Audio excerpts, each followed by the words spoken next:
Hello दोस्तों, कैसे हैं आप सब। एक बार फिर से आप सबका स्वागत है आपके अपने चैनल टूरोपीडिया हिंदी पर। क्या आप जानते हैं इस दुनिया में एक ऐसा भी देश है जहां अमीर गरीब का पैमाना पैसों से नहीं बल्कि खुशियों से मापा जाता है। एक ऐसा देश जहां के लोग पेड़ पौधों और अपने पर्यावरण से बहुत प्यार करते हैं। इस देश में न तो कोई रेलवे ट्रैक है और न ही अपनी खुद की कोई वायुसेना। भारत इस देश को अपना छोटा भाई कहता है। हम बात कर रहे हैं भारत के पड़ोसी देश भूटान के बारे में, जो अपनी प्राकृतिक सुंदरता, पहाड़ियों, नदियों और झरनों के कारण प्रसिद्ध है। दूर दूर से लोग यहाँ पर ट्रैकिंग और माउंटेन बाइकिंग करने के लिए आते हैं। इस देश के नियम और कानून काफी अलग है। यहाँ पर जानवरों को मारने पर उम्र कैद की सजा तक सुनाई जा सकती है। तो देर किस बात की, अपना सीट बेल्ट बांधिए और निकलते हैं भूटान की शानदार सफर पर। भूटान शब्द की उत्पत्ति भुट्टन शब्द से हुई, जिसका मतलब होता है पहाड़ी इलाका। भूटान देश हिमालय की गोद में बसा हुआ है। चारों तरफ आपको यहाँ पहाड़ और हसीन वादियाँ नजर आएंगी। इसके अलावा भूटान शब्द की उत्पत्ति भोत्स अंत शब्द से भी बताई जाती है। इसका मतलब है तिब्बत का छोर। भूटान तिब्बत के छोर पर बसा हुआ है। भारत और नेपाल से भी ये अपनी सीमाएं साझा करता है। वहीं भूटान के नागरिक अपने देश को द्रुक यूल कहते हैं, जिसका मतलब होता है थंडर का देश। भूटान का इतिहास काफी पुराना बताया जाता है, लेकिन सन 1974 तक ये देश बाहरी दुनिया से पूरी तरह कटा हुआ था। यहाँ पर विदेशी सैलानियों को आने की इजाजत तक नहीं थी। हालांकि आज के समय में यहाँ की बड़ी संख्या में सैलानी आते हैं। इसके लिए उन्हें अपनी जेब भी ढीली करनी पड़ती है। बाहर से आने वाले सैलानियों से भूटान की सरकार $250 प्रतिदिन के हिसाब से परमिट फीस देनी पड़ती है। लेकिन अच्छी बात यह है कि भारतीयों के लिए ये रकम केवल 1200 है, और वो भी अभी कुछ समय पहले ही शुरू की गई है। उससे पहले भारतीयों का भूटान में जाना और घूमना पूरी तरह से मुफ्त था। दोस्तों, भूटान को देश के रूप में मान्यता सन 1974 के बाद मिली। ये एक ऐसा देश है जो कभी किसी अन्य देश का गुलाम नहीं रहा। भूटान के लोग खुशहाली के साथ अपना जीवन व्यतीत करते हैं। कुछ रिपोर्ट्स के मुताबिक भूटान के लोग दुनिया में सबसे ज्यादा खुश माने जाते हैं। यहाँ के लोगों का सादा जीवन उच्च विचार को पूरी तरह फॉलो करते हैं। ये लोगों का रहन सहन और खान पान काफी सिंपल है। नेचुरल ब्यूटी के बीच में जीवन व्यतीत करना इन लोगों को काफी पसंद होता है। और रिसर्च के मुताबिक प्रकृति के करीब रहने से आपकी उम्र में भी इजाफा होता है। भूटान की कुल जनसंख्या आज करीब 8 लाख तक पहुँच गई है। थिम्पू भूटान की राजधानी है और यहाँ का सबसे प्रमुख शहर भी। लेकिन इस शहर में एक भी हवाई अड्डा नहीं है। भूटान का एकमात्र हवाई अड्डा पारो इंटरनेशनल एयरपोर्ट है। भूटान देश का टोटल एरिया 38,394 वर्ग किलोमीटर है। और आपको जानकर हैरानी होगी कि इसमें से करीब 70% हिस्से में आपको जंगल और हरियाली ही देखने को मिलेगी। भूटान का नियम कहता है कि देश में 60% हिस्से में केवल ग्रीनरी होनी चाहिए, तभी इंसान खुश रह सकता है। यही वजह है कि आज भूटान दुनिया के सामने एक मिसाल पेश कर रहा है। भूटान में कहीं भी आपको बहुत ज्यादा भीड़ भाड़ देखने को नहीं मिलेगी।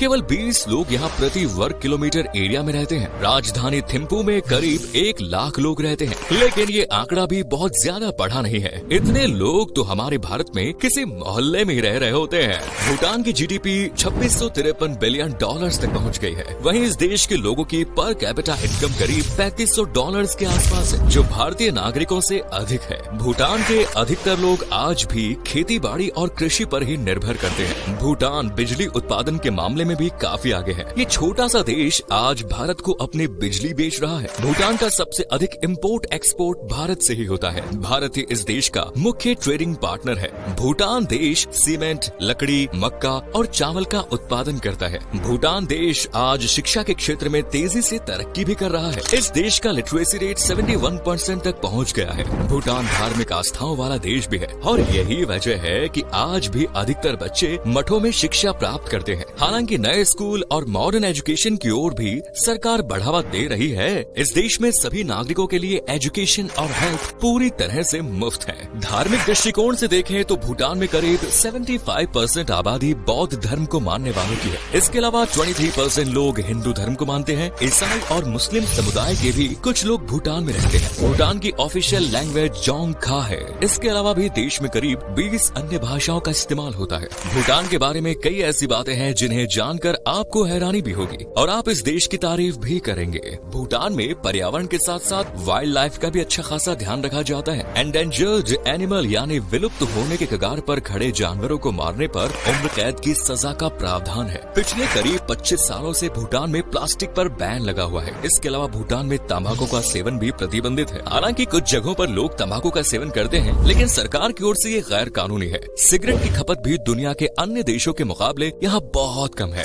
दोस्तों, अमीर गरीब का पैमाना आज पूरी दुनिया ग्रोस डोमेस्टिक इंडेक्स से मापती है। वहीं भूटान ने ग्रोस हैप्पीनेस इंडेक्स की शुरुआत की, जिससे पता चल सके कि उनके देश में कितने लोग खुश हैं और कितने लोग अपने जीवन से दुखी हैं। अमेरिका और यूरोपीय देशों में लोगों के पास पैसा है, बढ़िया घर है, लेकिन फिर भी वहाँ के लोग खुश नहीं रहते। वहीं भूटान में लोगों के पास बहुत कम सुख सुविधाएं हैं, आलीशान घर नहीं है, फिर भी लोग खुशी के साथ अपना जीवन जीना जानते हैं। आपको एक बात और जानकर हैरानी होगी कि भूटान में 1999 के बाद टीवी ने दस्तक दी। वहाँ के राजा का मानना था कि टीवी देखने से लोग अपनी संस्कृति, संस्कारों और परंपराओं को भूलना शुरू कर देंगे। भूटान के लोग अपने कल्चर और ट्रेडिशन को बहुत सम्मान देते हैं। नाच गाना और मौज मस्ती करना भूटानी लोगों को काफी पसंद भी होता है। यहाँ हर समारोह या खास पर्व पर डांस कर उत्सव मनाया जाता है। पुरुषों के ट्रेडिशनल ड्रेस को यहाँ पर घो कहा जाता है, तो वहीं महिलाओं की ड्रेस का नाम कीरा है। भूटान एक ऐसा देश है जहाँ आपको कोई भी ट्रैफिक लाइट्स देखने को नहीं मिलेगी। राजधानी थिम्पू में सरकार ने कुछ साल पहले लाइट्स लगाई थी, लेकिन लोगों के विरोध के बाद उन्हें हटा दिया गया। ट्रैफिक पुलिस ही भूटान में सारी यातायात व्यवस्था संभालती है। दोस्तों, भूटान में लोग अपना जन्मदिन भी याद नहीं रखते। नए साल के मौके पर एक ही दिन देश के सभी लोग अपना जन्मदिन सेलिब्रेट करते हैं। अगर आप कभी भूटान जाएं तो आपको कोई खाने के लिए कुछ ऑफर करे तो उसे पहली बार में बिल्कुल न एक्सेप्ट करें। ऐसा करना भूटान में अच्छा नहीं माना जाता। 2 या 3 बार इंसिस्ट करने पर ही आप कोई भी खाने की चीज स्वीकार करें। भूटान में शादी ब्याह को लेकर काफी अलग नियम है। यहाँ के अधिकतर इलाकों में महिलाएं घर की प्रधान होती है और शादी के बाद पुरुष अपना घर छोड़कर महिलाओं के घर रहने के लिए जाते हैं। यानी कि इस देश में महिलाओं की बजाय पुरुषों की विदाई होती है। एक से अधिक विवाह यहाँ पर कोई भी कर सकता है, लेकिन समलैंगिक विवाह भूटान में गैर कानूनी है। भूटान अपनी एडवेंचर एक्टिविटीज के कारण काफी प्रसिद्ध है। यहाँ की ट्रैकिंग और माउंटेन बाइकिंग की बात ही अलग है। नदियों में रिवर राफ्टिंग का मजा भी सैलानी खुलकर लेते हैं। जगह जगह पहाड़ों के बीच में बने किले भी बेहद ही शानदार है। भूटान देश का राष्ट्रीय पशु तकिन है, वहीं ब्लू पॉप्सी देश का राष्ट्रीय फूल है। भूटान के कई फेस्टिवल्स मनाए जाते हैं, जिनमें से सबसे प्रमुख है थिम्पू शेचू फेस्टिवल। इसे भूटान का राष्ट्रीय त्योहार भी कहा गया है। ये 3 दिनों का एक फेस्टिवल होता है और थिम्पू के केंद्रीय मठ ताशिचो जोंग, इसमें हजारों लोगों द्वारा इसे मनाया जाता है। इसके अलावा Jambay Lhakhang Drup festival, Wangdue Phodrang Tshechu festival, Punakha Drubchen और शेचू फेस्टिवल जैसे कई और फेस्टिवल्स भी मनाए जाते हैं। भूटान घूमने का सबसे अच्छा समय है अक्टूबर से दिसंबर या फिर मार्च से मई के बीच। साल भर ही यहाँ का मौसम सुहाना बना रहता है, लेकिन इन महीनों में आपको भूटान के कल्चर की झलक देखने को मिलेगी, क्योंकि कई फेस्टिवल्स इस दौरान यहाँ सेलिब्रेट किए जाते हैं। दोस्तों, भूटान का खाना भी काफी लजीज और मसालेदार होता है। यहाँ के लोग खाने में मिर्च का जमकर इस्तेमाल करते हैं। मोमोज को यहाँ होएंटे कहा जाता है।